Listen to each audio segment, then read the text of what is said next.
শিক্ষানগৰী পাঠশালাৰ এয়া পহুমাৰা তাণ্ডৱ চাওক। পহুমাৰা নদী ইয়াতে মথাউৰি ভাঙিছে।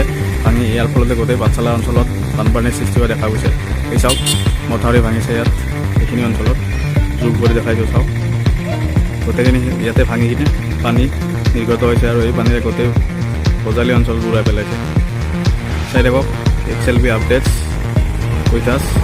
আৰু দেখাই থাকি অসমৰ বিভিন্ন ধৰণৰ বিভিন্ন ঠাইৰ এনেকুৱা দৃশ্য। আমাৰ চেনেলক ছাবস্ক্ৰাইব কৰি লওক, চাই লওক। বৰষুণত জিকি জিকি হ'লে আপোনালোকক দেখাবলৈ চেষ্টা কৰি আছোঁ। চাই লওক এইখিনি ইয়াতে ভাঙিছে। ইয়াতে ভাঙাৰ ফলতে আমাৰ গোটেই পাঠশালা নগৰ শিক্ষানগৰী বা আজি পানীৰ তলত।